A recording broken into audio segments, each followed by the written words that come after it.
Since talking to Lily yesterday, I've wanted to try and move on from the listlessness I've felt ever since coming to Yamaku. But even if I try to concentrate on the book in front of me, Hanako's empty seat at the back of the classroom looms larger than life. Every time I start getting focused, my eyes flicker over to her desk again and my mind starts spinning. Once more my eyes drift over to it, but this time my vision is blocked by a certain other classmate. "Oh, hey Mickey. Maybe you should just have lunch. I can hear your stomach growling from my desk." I let my head drop in disappointment. She seems to take some amusement from my reaction and hops onto my desk. Her grin as she sits on it reminds me of the Cheshire Cat. "So what you working on?" "Some math. I have a decent handle on it, but I just wanted to revise." "Oh really? Let me see that." Before I can object, she grabs my mathematics book with her hand. She scans the page I was on, holding it open with the one hand she has, her left arm sitting uselessly on her lap. In my time here at Yamaku, I've noticed that other students have a wide range of adjustments to their disabilities. On a purely practical level, Mickey is one of those that seems to have some trouble. The stump of her left arm tends to be either hanging by her side, slipped into a pocket, or otherwise put out of way.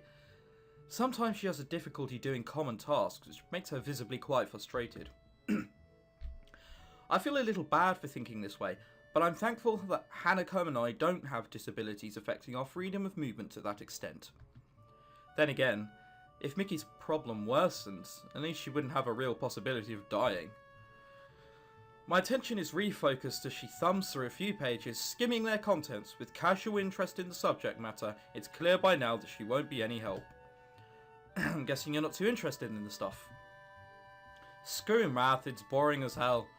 She puts the book back in front of me with indifference. Her eyes move to the notebook beside it that I'd been working out practice equations on. "Wait, you're actually able to work that stuff out?" Yeah. "Wow, I've never talked to a computer with legs before." "Thanks, I think. At least I'm doing better than this in history." "Think it's worth asking the librarian for help? I heard she's shooting for uni." "Yuko?" "Maybe. I don't know if she wants to study, though." "So what about you? Got anything you're thinking of doing after you graduate?" "Me? Nah, not really. Just enjoying it whilst it lasts." She looks a little awkward when asked about her future, and absent-mindedly rubs her left forearm. I kind of want to ask her about it, but I don't think I know her well enough to do so. The conversation peters out. I lean back in my chair, giving up on the prospect of studying. Mickey notices my tired expression and looks oddly serious. "Thinking about Hanako?" "Is that obvious?" "You've been glancing at her seat and you've been pretty quiet. Not too hard to connect the dots." "I'm just worried about her." "Yeah, I can see why you would be. She can get weird sometimes." She sounds put off, but I can't blame her. Hanako was a hard person to interact with before she warmed up to me, even with Lily around to help. I haven't known her for that long either, so some of her habits would still be unknown to me. My face becomes troubled. If I hadn't developed feelings for her, this would be at least a little easier to deal with. I mean, no offense, she isn't a bad person, I know that much. I know I didn't take it that way. It's just harder to deal with when, well, you know, you have feelings for someone. Yeah, I can imagine. It's hard to forget something like what happened to her during class too. I wish she hadn't reminded me of that. She just confirmed that it was clearly noticed by others in the room as well. Come on, don't get that down. She's done this before, you've just got to wait it out. She locks herself in her room and acts like an empty husk of a person for a sizable amount of time. Ever since she entered Yamaku, if not before then as well. And I'm not supposed to be concerned about that? Well, I might think that, but there's nothing that I can do. I can't force her to come out, and she does see a therapist, so it's not like she isn't getting any help for her issues. Maybe it's natural to think that way when you're so powerless to help someone. That's just the way she is. You just have to deal with that. As I mull things over, I notice a movement out of the corner of my eye. I glance to see who it is and end up doing a double take. Sure enough, it's Hanako. She walks through the door just as she would any normal school day, and begins to move towards her seat in her usual silent and humble manner. She looks at me for a moment before blushing and looking away in embarrassment, which makes me realise that I was staring at her. I feel sorry for that, but not doing it is hard after all that's happened. The girl sitting on my desk looks at me, grinning. See, your sweetheart's back already. What did I tell you? You be quiet. It might only be meant as a joke, but she hits close enough to make me quite uncomfortable. As we talk, someone calls Mickey's name from the door. She jumps down from her vantage point on my desk before turning to me. Gotta go, Hisao. Remember to eat sometime, will you? Fine, I will. See ya. She gives a casual salute before jogging over to the door, where a male student in gym uniform is waiting for her, probably someone from the track and field club. Seizing the opportunity, I get up and make my way to Hanako's desk. Hello? Hi Hanako, what's up? Nothing? Maybe talking to her this soon after she came back to class was a bad move. Wanna come with me and grab something from the cafeteria? I'm pretty hungry. But I thought you were studying. Studying can wait. Turning up for class after all this time must have taken some courage for Hanako, so the least I can do is stay with her. That's just the way she is, and you just have to deal with it. It's the way Mickey, and probably the class as a whole, views Hanako. I could do more for her though. I want to do more for her.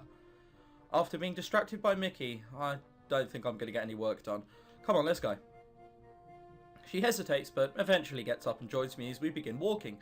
These may be small steps for her, but the fact she's finally out of her room of her own volition lifts a large weight off my shoulders. My pen busily scrawls onto a slowly filling page on my notebook. My other hand remains on the page with a reference book I borrowed from the library and marking my spot as my eyes flicker to and fro. As I work, I occasionally mark red circles or underlines onto the photocopied sheets of paper that lie on the table in front of me. Wanting a change of scenery from the library and to avoid the distractions of the classroom, I decided to make use of the Shanghai for some quiet study time. It ended up being nice and quiet as expected, and being able to get coffee while I study is a nice bonus.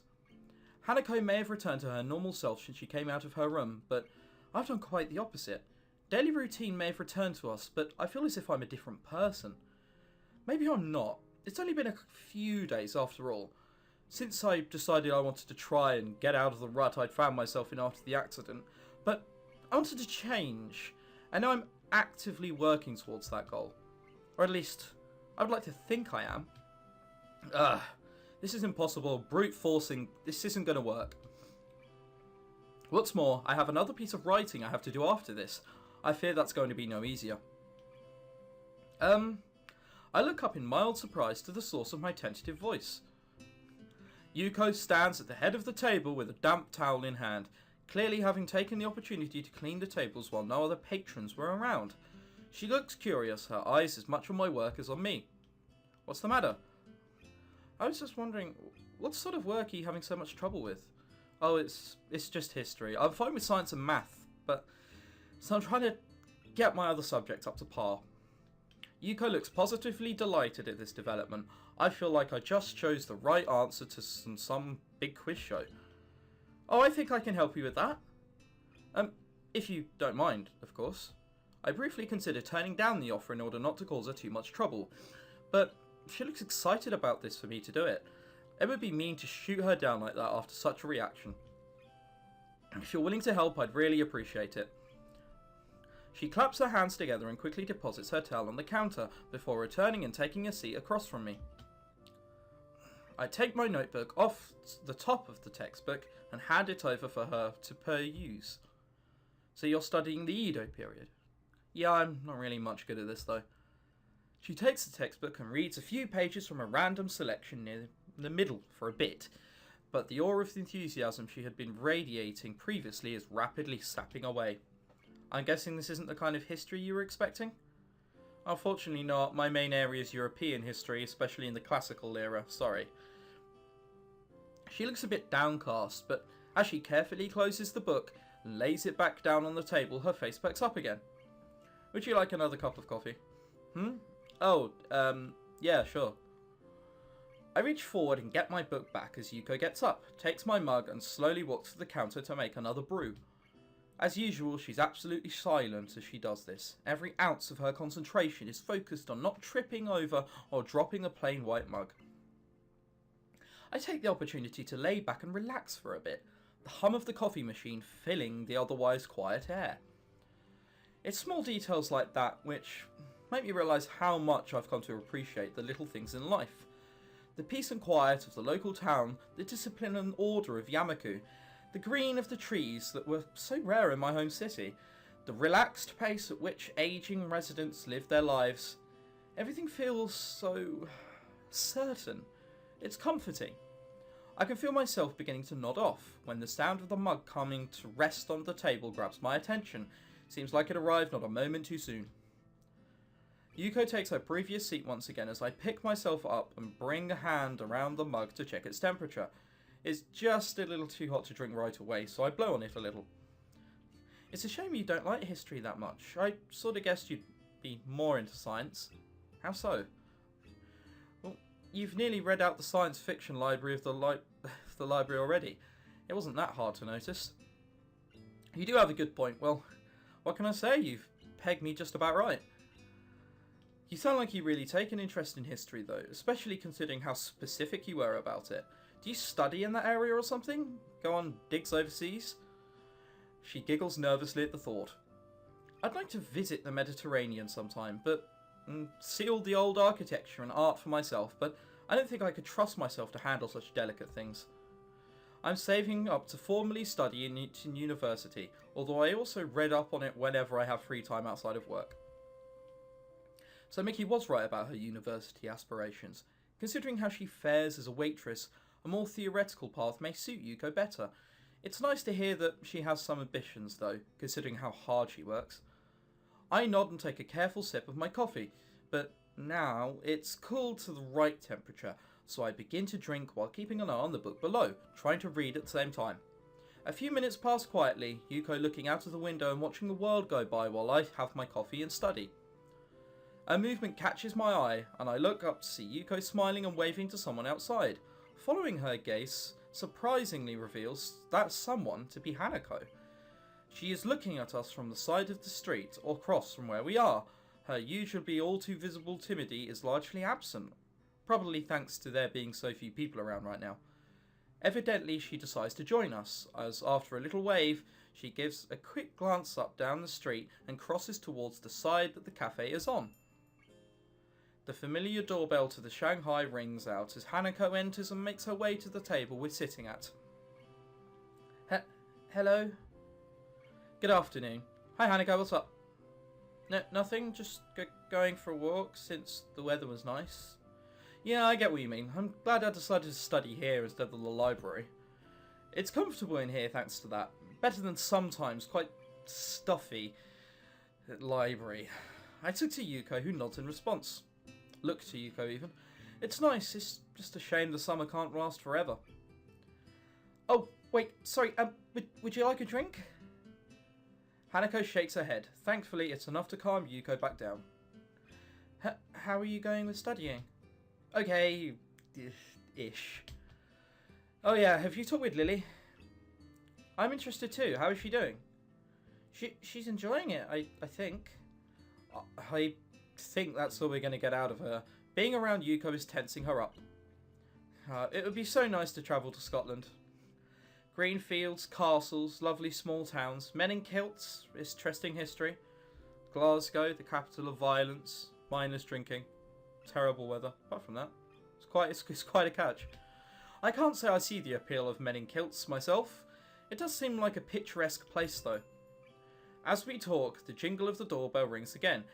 Hanako is startled, noticing Yuko's panic expression at the prospect that she might leave customers to wait a handful of seconds due to her chatter with us. Yuko gives us a quick bow, then hastily skitters over and greets the new customers, an elderly man and his wife. I watch her for a bit, craning my head around to get a good view. Hanako is staring at me with with her one visible eye.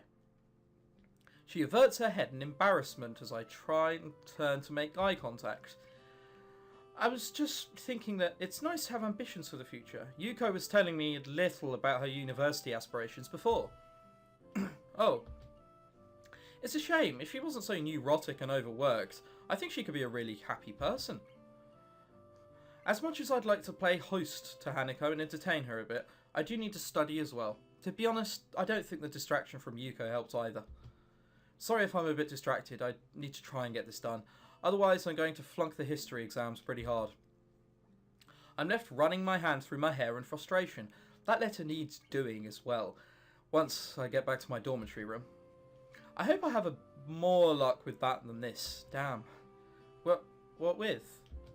Oh, I was going to write to Hanako. Right now, though, this is more important. All I've done is rattle myself. I can't focus on the work in front of me when my stomach is slowly turning at the prospect of actually attempting to write her back after all this time. I force myself to concentrate on the book, picking up my pen once I have a quick sip of coffee. After a few seconds, Hanako stops silently watching me and leans back in her seat, relaxing as much as she ever seems to be able to, looking out of the window to pass the time. We stay like this for a long time before leaving for the dormitories together. I'm surprised she had the patience to wait me out. Iwanako's letter lies on my desk beside a blank sheet of lined paper and an unused envelope. The tapping of my pen is the only thing to be heard this late at night. As I feared, my second task for the day turns out to be just as difficult as the first, if not harder. It's been so many months since we even saw each other. Even so, I can still remember what she looked like, what she sounded like, and what she acted like. By now, though, the little details are beginning to slip away. When I first saw her letter, I barely recognised her handwriting at all. Even the pink pen she always used was forgotten until her writing reminded me of it. I wonder why she didn't use it for the letter. She used to write everything with it. Maybe she thinks I'm too immature now. I should be thinking about myself, and about what I want to communicate to her. My mind can't stop concentrating on her. On the past we shared before, it was taken away so suddenly. The bright and slightly garish decorations suit her sense of aesthetics. Picking up the letter to take a closer look at it, I give it a long sigh. This is the last link binding me to my past. Hanako didn't suddenly cease to exist when she left my hospital room for the last time, but I needed this letter to remind me of that.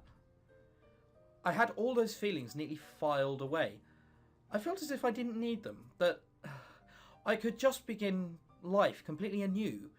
It was easier that way. Oh, I do apologise for the coughing. In the end, I suppose that was a rather naive thing to think. Sooner or later, my past would have caught up with me one way or another. But what am I supposed to say to her? Thank you for bringing me closure? All the letter did was end the sense of closure I'd previously felt. Try as I might, I can't write so much as a single word on the paper in front of me. I can't even think of exactly what I want to say. I put the letter down on top of the blank sheet, I gather materials together and file them away in my drawer. The clunk the desk makes as it closes makes me momentarily tense in frustration. Before I get up to go grab a drink before the vending machine on the first floor. I tried, but I couldn't do it. After all the time that's passed, I still don't know how to deal with Hanako. The library, while not humming with activity, is noticeably more busy than usual.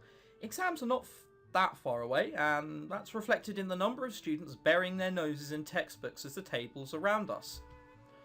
I've been studying quite a lot in the past few days, just like them, in hope of doing well in the exams. This also means that Hanako and I have been playing games less, so she's begun studying as well, just to fill in the time. Nevertheless, I found myself forsaken by her on this particular day. The textbook in front of me has remained on the same page for some time. After so much reading on subjects I couldn't care less about if not for the exams, my mind is beginning to wander. I find my eyes flicking over to where Hanako would usually be, just like on the day she wasn't in class. Her usual beanbag in the corner of the room is conspicuously unoccupied. It was here that we first really met.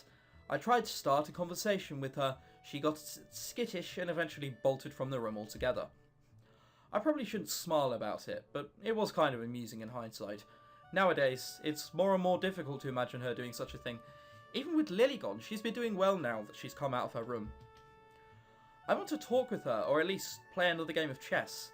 I'm tired of studying, and it's been a few days since we've really done anything together. The question of where to find Hanako isn't a particularly difficult one. If she's not in the library, chances are that she's either in the tea room for some peace and quiet or in her dormitory room. Deciding to check them in that order, I pack up my books and make my way out of the library. I stretch and give out a loud groan as I walk down the hallway. Studying may be frustrating at times, but with the progress I feel I've made, there is also some sense of pride in getting it done. It's a good feeling. There isn't a sound to be heard from inside as I stand in front of the door to Hanako's room. I guess that wasn't really indicative of whether she's inside or not, given how quiet she usually is. Still, she wasn't in the tea room. I tried knocking lightly to make my presence known, but I'm surprised when I find the door unlocked and yielding at my touch. With a small creak, the door opens. It looks like my suspicions were correct. Hanako is indeed here. She's sitting at the table with an open book in front of her, but pays it no heed as she keeps looking out of the window. She looks utterly oblivious to my presence. With her head thoughtfully resting on her hand, she looks calm and collected. It's a shame she can't look like this more often. Smiling a little, I walk up to the table and softly speak to her. Good evening, Hanako. Hanako's head turns a little to see me, but she's still only half there. I put a hand on the table and lower my head to look better at her face, mildly curious about what mood she's in. What's up? She gasps a little, finally acknowledging my presence in the room for the first time. Hanako's blushing really heavily. Her mouth is open just a little, as if I paused mid-sentence. Most striking, though, is what she's doing. She's looking directly at me, her eyes pinned on my own, from such a close distance that I can almost see my reflection in them. They don't turn away nor move at all. They're absolutely still, just looking into mine. Hanako is zooming into me, isn't she? Yeah, she is. I thought that was odd. They're dark and give her almost analytical air. Even when reading on subjects she has no interest in, she would appear to be wrapped in her work to a casual observer. She absorbs information very well, and even now I can feel that. I feel like I'm seeing someone behind those eyes that I never saw before. I don't know what it is, though. Hanako? Her lips move just a little, silently mouthing something. She looks like she's on the verge of saying something, but won't say it. But that's the way Hanako always is. On the verge of saying something, but never quite doing it. As I look intently into her eyes, I realise something. Everyone has their own thoughts, things they want to say, their own worldview, but I can't work out what Hanako wants to say, and I can't work out what she's thinking. I never have been able to. It's frustrating. It feels like I don't even know her at all, despite all the time we spent together. Hisao? It's only now that I find myself blushing. I've been looking directly into Hanako's eyes from such a short distance with absolutely no regard for her, and she's been looking into mine without shirking away. I quickly look away while covering my face with my hand. Hanako just the same. Another awkward silence reigns. I hate these. At first I accepted them as just being a fact of life around Hanako, but now all they feel like is an affirmation of how little we're able to communicate. Some anger makes its way into the complex mixture of emotions I'm experiencing right now. I want to bridge that gap between us. Friends shouldn't have to tiptoe around each other like this. I speak before I can argue myself out of what I'm going to do. My scarring isn't that bad as Hanako's, and I can't possibly compare my life to hers, but I want to show her that she's not alone. Doing this in such a blunt manner might be the only way to get my point across. Hanako, I want to show you something. I take a deep breath to prepare myself. This could backfire badly, but I feel as if we've come close enough for this to be okay. Oh God, I'm scared now.